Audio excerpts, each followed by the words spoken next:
Okay, I'll cut to the chase. So the next chapter is on social sort of attributed causes of fire, and the reason I particularly wanted to talk about this is there's a strong correlation, if you look at it, between population growth and fire.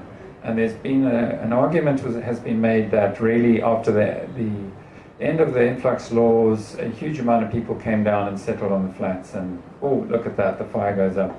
And I think that's complete nonsense. I mean, those people were living out there. And certainly when I came down here, I hardly ever saw an African person on that mountain. I really did not. And so what seemed to me to be interesting was what people were doing on the mountain. That seemed to be interesting. So you have the mountain being opened up more and more and tourism picking up again. And if you look at when fires happen, you start to see clusters around weekends and things. So I really think recreation is what you need to be looking at. And also it was an excuse, the first half century it was routinely blamed on Cape-coloured flower pickers burning for flowers or people collecting wood. It was an easy out. It was much easier to blame those people. Of course people did light fires, but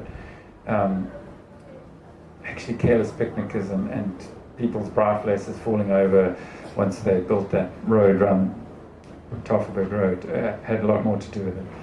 So that's an argument I make in that chapter, and I use the census and various other things to try and make that argument. And that takes me to my final chapter, which is my mad attempt to, in one chapter, talk about the actual, what happened in fire management and all the big fires through the 20th century. And I try and talk about which the pivotal fires were and the development of the firefighting services. In some ways it's a bit depressing story because it's a classic story of big fire happens, everyone goes into panic mode, fire breaks are done, everyone's very parate and things are going to change. 5 years later everyone's forgotten. And to the extent that in newspapers people are saying it's the biggest fire since 20 years ago, and actually 8 years ago there was a fire just the same dimensions. And the chapter also just does the changes in technology in firefighting and very late introduction of air. Yeah, actually P.W. Botha, when he was Minister of Defence, had an inquiry into whether we could use sort of water bombing, anything with bombing in planes and stuff. It seemed like a great idea. And that guys basically decided, no, it's too windy.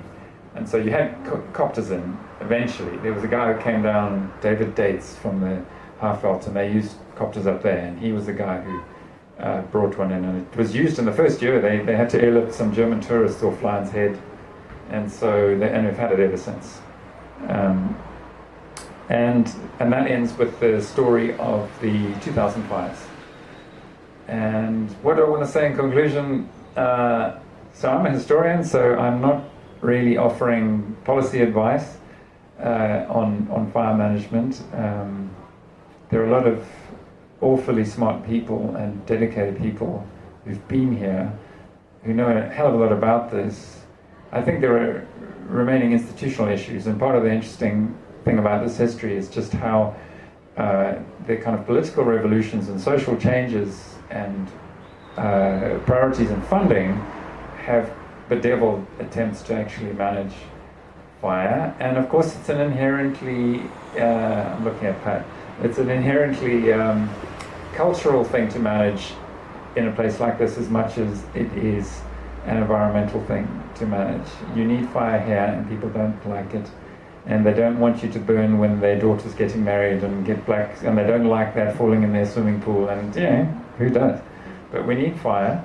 Go up there above Kirstenbosch. It should have burned a long time ago. Really, it's when I interviewed, my brain's going. Help me, Pat. The man who put together the Cooperative Ecosystem Services, Brian Huntley. He was saying we desperately need a fire here, but we can't burn. The public won't have it.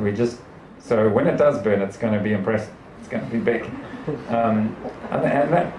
Would like to see it from a distance, but so that persists. It is surprising that does persist. So what do I want to say? I think that this concept of the natural fire regime can be scrapped. it's quite bold, but people still talk about a natural fire regime, and I do not know what they mean. Because if you itemize what the fire regime is, humans have influenced all the bits of it here, down to spatial. So in the report on the 2000 fires, they say the fire season has not changed. Well, actually, guys, within that, there's a real clustering over the holiday period. There's other smaller clusters around weekends, and climate change. We are changing it. Fynbos is also changing, it's not staying still. So that's my kind of, that's my only real observation I'm going to make rather than a recommendation. And yeah, that's it. So thank you very much.